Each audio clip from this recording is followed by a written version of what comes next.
दिलेली बासुंदी बुडाला लागू नये म्हणून एक ट्रिक वापरायची, आणि ती म्हणजे मी तुम्हाला सांगते आता. छान क्यूट दिसती. क्यूट काय दिसतीये. नमस्कार मंडळी, तर मी वर्षा तुम्हा सर्वांचं स्वागत करते आज आपल्या व्हिडिओमध्ये. तर आज बऱ्याच दिवसानंतर व्हिडिओ सुरू केलाय आणि आता आवाजावरून तुम्हाला कळलंच असेल, म्हणजे मी खूप बिमार होते, सर्दी खोकला वगैरे, त्यामुळे आवाज खूप बसलेला होता. मग मी व्हिडिओ शूटच नाही केला, पण म्हटलं चला आज थोडं बरं वाटत होतं तर आज तुमच्यासोबत व्हिडिओ शूट शेअर करूया. तर आता सकाळीच आंघोळ वगैरे करून झाली आहे आणि व्हिडिओ शेअर न करायचं कारण असं झालं की म्हणजे बरेच प्रॉब्लेम होते. बिमार तर होती आणि बोलायला थोडा त्रास होत होता, तोंडामध्ये सुद्धा फोड आलेले होते आणि मध्ये गुढीपाडवा सण हे ते सगळं होतं. सानवीचा बड्डे झाला त्यानंतर तर 1-2 व्हिडिओ मी तुमच्यासोबत शेअरसुद्धा केले, पण त्यानंतर असं झालं की तीसुद्धा खूप बिमार होती आणि मी सुद्धा, मग झालंच नाही, व्हिडिओ करणंच झाला नाही. त्यामुळे म्हटलं चला आज थोडं बरं वाटते तर आज तुमच्यासोबत शेअर करूया. तर आता सकाळचे 9:30 वाजलेत आणि सानवी मॅडम अजून झोपल्यात. आता किती वेळची मी उठवते आहे, माझं सगळं आवरून झालं आहे, पण तिला उठायचंच नाही आहे. तर बघा कशी झोपली आहे. सानू उठा, उठा बाळा, उठा उठा. मला तिला जास्त उठवू नाही वाटत, मला असं वाटतं झोपू द्यावं, कारण मला सुद्धा सकाळी झोपायला खूप आवडतं. आणि एकदा शाळा चालू झाली, स्कूलला जायला लवकर घाईघाईत आवरावं लागेल, त्यासाठी मग त्यावेळेत तर तिला उठावंच लागेल, त्यासाठी मग मी तिला आत्ता झोपू देते. पण आता हे बघा आमचे कसे लाड सुरू आहेत. तर उठा ना. उठली आहे पण उठायचं नाही आहे. आता तिला थोडं बरं वाटत आहे, म्हणजे बऱ्यापैकी बरं वाटत आहे. आता थोडी शांत आहे. 4-5 दिवस तिने खाल्लंसुद्धा काही नव्हतं, त्यामुळे खूपच डिस्टर्ब झालं होतं आम्ही सगळेच, त्यामुळेच व्हिडिओ येऊ शकले नाही. पण म्हटलं चला बरेच दिवस झाले, त्यासाठी मग आज बघू. आता तसं विशेष तर काय नाही, आज शनिवारी यांना सुट्टी आहे, तर आज सानवीचं ॲडमिशन करायचं आहे. म्हणजे तसं ॲडमिशन तर झालेलं आहे, फक्त डॉक्युमेंट वगैरे सबमिट करणं बाकी होते, तर तेवढे करून द्यायचेत आज. तसं विशेष असा प्लॅन नाही, पण समोर काही झालं तर तुम्हाला कळेलच. आणि आवाजाचं तेवढं हे करून घ्या. आतासुद्धा थोडा आवाज खराब येतो आहे सर्दी खोकल्यामुळेच, पण काही हरकत नाही, एवढा पण वाईट नाही. तर चला उठा मॅडम, मॅडम उठा उठा उठा उठा. किती वाजलेत? स्कूल चालू झाल्यावर कसं व्हायचं? कसे व्हायचं? उठली ती आता, पण मुद्दाम नाटक करतीये. तर आता मी भाजीला टाकले, तर मटकी शिजायला टाकली भाजीसाठी. मोड आलेले होते मटकीला, तर कालच भिजत घातली होती. तर आता मटकीची भाजी बनवते आणि आता लगेच स्वयंपाकाला लागते. सकाळचं तसं सगळं आवरून झालंय, आता फक्त भाजी चपात्या करणं आहे आणि सानवीचं आवरणं आहे. आता मटकीची भाजी झाली आहे, चपात्यासुद्धा झाल्या आहे. तर बघा भाजी पण झाली आहे आणि बीट कट करून ठेवलं आहे. तर रोज माझ्या जेवणात बीट असतंच. आता अगोदर मला आवडत नव्हतं, पण आता मी खाते आवडीने ते. तर आता मस्त बिग बॉस बघता बघता जेवण करतो. आज यांना सुट्टी आहे तर सगळं आरामातच सुरू आहे. तसं 10:15 10:30 वाजलेत, पण सकाळचा नाश्ता स्किप करून डायरेक्ट जेवणच करतोय. तर चला जेवायला घेते मी आता लगेच. आणि सानवीसुद्धा खाती आता तिच्या पप्पाच्या हातांनी. कशी रेडी झाली आहे सानू? आम्ही चाललो स्कूलमध्ये. कशासाठी चाललो? ॲडमिशन करायला. कोणाचं करायचं ॲडमिशन? सानू कशी दिसते आज? छान क्यूट दिसते. क्यूट काय दिसतीये? खूप छान क्यूट दिसतीये. ओके, आता बरं वाटतं ना सानूला? तसं जीभ नाही काढू पप्पा, गंदुगल एक तू. नको म्हटलं तर खूप करायचं असतं, हो ना? नाही नाही तसं नाही करू. चला आता सांगतो ॲडमिशन करायला चाललो आम्ही. घाला शूज घाला आता.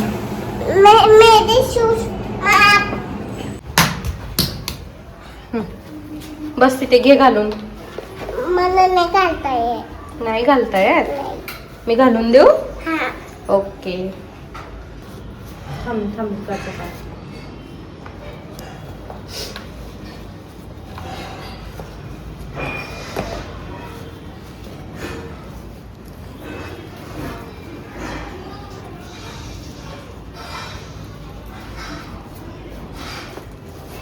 स्कूलमध्ये गाडीवर. आज नाही आपल्याकडे गाडी, आता पायीच जाऊ आपण.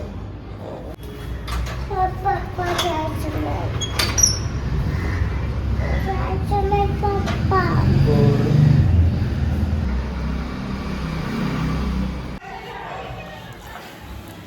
आत्ताच आम्ही घरी आलोय आणि मॅडम आता मोबाईल बघताय. बोर झालंय तर रडणं सुरू होतं. म्हटलं ठीक आहे बघ बाई, कारण मला सुद्धा थोडं बरं नाही आहे, तर उगाच रडल्यापेक्षा म्हटलं बघ थोडा वेळ. आणि ॲडमिशन झालं आहे. आता ॲडमिशनचं असं की त्यांनी एवढे सगळे डॉक्युमेंट सांगितले होते. मी तर यांना म्हटलं आपल्या वेळी एवढी फीससुद्धा नव्हती आणि एवढे डॉक्युमेंटसुद्धा नव्हते. आता पूर्ण वर्षभराची म्हणायला इन्स्टॉलमेंट आहे, पण अर्धे आत्ताच फी भरून घेतली आहे आणि नेक्स्ट इन्स्टॉलमेंटचा चेकसुद्धा लगेच लिहून घेतला आहे. तर म्हणजे कमाल आहे आजकाल. आणि डॉक्युमेंट पण नर्सरीच्या ॲडमिशनसाठी त्यांनी एवढे डॉक्युमेंट सांगितले की म्हणजे खूप. आता एक डॉक्युमेंट नाही आहे तर आता ते गावाकडनं फोटो मागवून प्रिंट करून आता त्यांना देणं आहे. फक्त तेवढा राहिला, बाकी सगळं झालं. आता एप्रिलपासून तिची स्कूल चालू होईल 1 महिन्यासाठी आणि नंतर परत 1 महिना सुट्टी राहील CBSE पॅटर्न असल्यामुळे, आणि नंतर परत जूनमध्ये चालू होईल असं होईल आता. तर आता घरी आली आहे, सगळी कामं आवरली आहे. आता आज थोडा मी आराम करणार आणि मग नंतर बघू. आता हे गेलेत तर आम्हाला सोडवून तसंच हॉस्पिटलमध्ये गेलेत. त्यांच्यासुद्धा डोळ्यांना त्रास होतो आहे, तर ते म्हटलं मी सुद्धा एकदा हॉस्पिटलमधून जाऊन येतो. तर आमच्या दोघींचा नंबर झाला होता ह्या महिन्यातला, त्यांचा बाकी होता.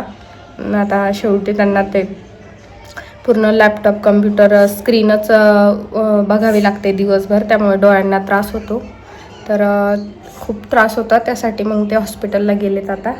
आणि सानवी मॅडम बघता इथे मोबाईल. आता त्याच्यासाठी काहीतरी खायला करते दुपारचं. काय झालं ग? काय झालं? रुसलंय आमच्या मॅडम. मी काय केलं? मी काय केलं? आणि सांडच घेऊन बसली इथे रुसून. तिला किती वेळचा साबुनदाणा खायचा होता, पण मी म्हंटल मला पाणी भरू दे, मग मी बनवून देते.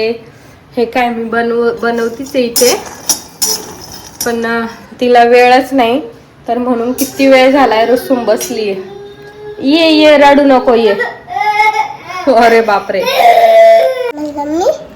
आणि काका याचे रबर्स कुठे गेले? मम्मीने काढून टाकले. खोटं बोलती? खोटं बोलती? काय खाती? साबुंदा. किती रडली त्यासाठी? 5 मिनिटासाठी किती रडली? 5 मिनिटासाठी गेले आमचे 1 तासभर राहिले फक्त स्कूलमध्ये जाऊन येईपर्यंत. आणि आता बनवलाय तिच्यासाठी साबुदाणा.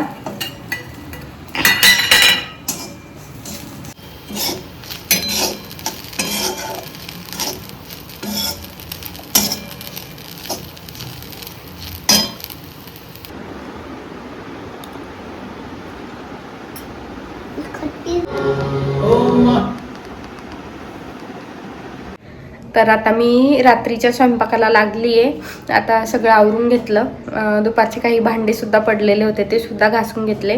आणि थोडं बिमार असल्यामुळे तुम्हाला असं जास्त दाखवणार नाही मी माझी परेशानी करून, पण जे आहे ते निदान. आणि तसं आज प्लॅन तसा काही नव्हता. बराच वेळ डिसाईड केलं भाजीला काय बनवायचं. त्यांनी एक सांगितलं, सानूनी एक सांगितलं, मी एक सांगितलं आणि सगळ्यांचं कॅन्सल केलं. आणि आज दाल खिचडी आहे जेवणात. तर ते रील्समध्ये दाखवतात ते खरंच आहे, सगळीकडून उडून खिचडीवर येतं तसंच झालं आज. पण नॉर्मल खिचडी नाही, त्यांची आवडीची दाल खिचडी, आणि आम्हा सगळ्यांना पण खूप आवडते. आणि तिला परेशानी पण खिचडीपेक्षा जास्त होते, त्यामुळं म्हटलं ती करूया. आणि कालचं दूध होतं एक्स्ट्राचं, तर त्याची बासुंदी बनवायला ठेवली मी.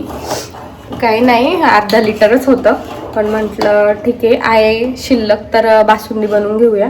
आणि आम्ही तर दोघी काही पिणार नाही, त्यांना खूप आवडते, म्हटलं त्यांच्यापुरती होऊन जाते अर्धा लिटर दुधामध्ये. आणि एक इकडं दाल खिचडीसाठी कुकरसुद्धा लावला आहे. तर आता म्हणजे अगोदर मी जेव्हा बासुंदी करायला लागले नवीन नवीन, तेव्हा मला माहीत नव्हतं ह्या गोष्टी. पण माझी एक बहीण आहे, तिने मला एक आयडिया दिलेली, बासुंदी बुडाला लागू नये म्हणून एक ट्रिक वापरायची. आणि ती म्हणजे मी तुम्हाला सांगते आता.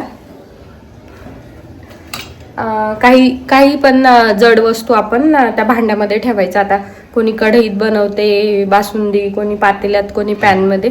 तर आता मी पातेल्यात बनवते, कारण उतू येऊ नये जास्त. मला आता थोडा वेळ बाहेर जायचं आहे, आणि लो गॅसवर लावून दिली की ती होते सुद्धा. तर हे बघा, आता ही मी वाटी टाकतीये. ही वाटी अशी उलटी किंवा अशी सरळ तुम्ही टाकून दिली ना, जड वस्तू त्यात राहिली ना की ती अजिबात बुडाला लागत नाही. साईडला कडेकडेनं थोडी लागते. आता ती बरोबर मी बाहेर किती पण वेळ जाऊन आले तरी ती सुद्धा बुडाला लागणार नाही. तर बासुंदी बनवताना ही ट्रिक तुम्ही नक्की वापरून बघा, तुम्हाला पण फायदा होईल. आणि या अगोदर मला माहीत नव्हतं, पण माझ्या बहिणीने सांगितलेलं. तर आता बासुंदी होतीये, आणि डाळ आणि तांदूळ दाल खिचडीसाठी लावून दिलेत, आणि मला थोडंसं काम आहे, तर चला बाहेर जाऊन येते.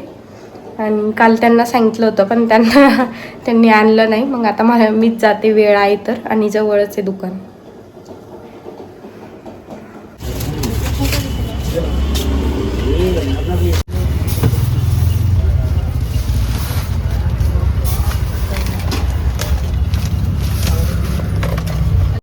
तर रेशनचे तांदूळ आणायसाठी गेले होते मी, पण ते ॲक्च्युली मला डोसे किंवा इडलीसाठीच लागतात. तसे घरून येतात, आत्या देतात, पण यावेळी ते संपले होते म्हणून मग दुकानातून आणले. आणि रेशनचे नाही आहे, ते रेशनसारखेच आहे, पण काहीतरी वेगळं नाव आहे त्याला. थोडे महाग भेटतात ते आता पुण्यामध्ये, रेशन सारखे जरी असले तरी. आणि हे बघा, मी आता 10 मिनटासाठी गेले होते, पण हे बघा बासुंदीला काहीच नाही झालेलं, जशीन तशीचे, अजिबात लागलेली नाही आहे. तर चला आता तुमच्यासोबत बासुंदीची समोरची रेसिपी शेअर करते.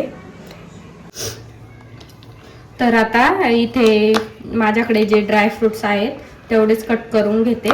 घरात जे असले त्यात सुद्धा होते, असंच नाही की हे पाहिजे ते पाहिजे. आता हॉटेलवाले करतात यूज, आपल्याकडं तेवढं अवेलेबल नसतं घरात. जे आहे त्यात पण खूप छान होते बासुंदी. आता हे ड्रायफ्रूट्स यामध्ये टाकून घेते आणि थोडं हलवून घेते.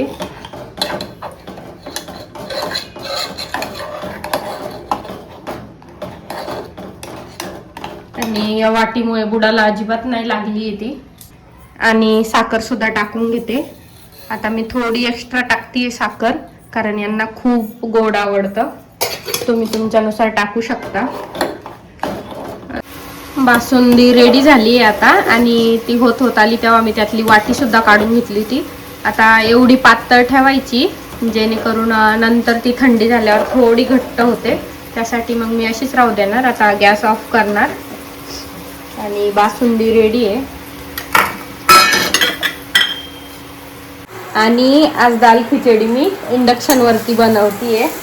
तर आता गॅसचा काय तुतवडा सुरू आहे सगळ्यांना माहीतच आहे आता भारतामध्ये. तर त्यासाठी ऐन वेळेला खूप परेशानी होऊ नये त्यासाठी मग आताच मी कधी कधी इंडक्शन यूज करते. आणि आमच्याकडे तसं बघायला गेलं तर एकच सिलेंडर आहे, तर खूप तारांबळ होईल गेलं की, त्यामुळे. आणि माझ्या गॅसच्या ओट्यावर पसारा बघा. आजच्या दिवस हा इग्नोर करा, कारण मला तब्येत बरी नसली काही सुचत नाही, नाहीतर एरवी मी टिपटॉपच ठेवते. तर आता दाल खिचडी बनवते, आणि याची रेसिपी मी तुमच्यासोबत शेअर केलेली ऑलरेडी शॉर्ट व्हिडिओमध्ये. तर तुम्ही नवीन असाल आणि तुम्हाला रेसिपी हवी असेल तर तुम्ही मागचे व्हिडिओ चेकआउट करा. शॉर्ट व्हिडिओ टाकलेला आहे मी दाल खिचडीचा. आता तांदूळ आणलेच आहे, तर उद्याचं प्लॅनिंग करून आजच डोस्यासाठी भिजून ठेवते आहे. आणि डोस्यासाठी मी असं माप घेते, 3 वाटी तांदूळ, सपाट वाटी आणि 1 वाटी डाळ उडदाची. तर हे माप एकदम परफेक्ट आहे माझ्यासाठी आणि भिजवायला टाकले. आता दाल खिचडीसुद्धा झाली आहे आणि माझं सगळं आता स्वयंपाक झाला आहे. आता मस्त आम्ही जेवण करतो आणि आजचा व्हिडिओ इथेच संपवते. तुम्हाला व्हिडिओ कसा वाटला कमेंट करून सांगा आणि व्हिडिओला लाईक शेअर करायला विसरू नका. आणि मोस्ट इम्पॉर्टंट, जर तुम्ही चॅनलवर नवीन असाल तर सबस्क्राईब करा. आणि भेटू अजून एका छानशा व्हिडिओमध्ये. तोपर्यंत बाय बाय.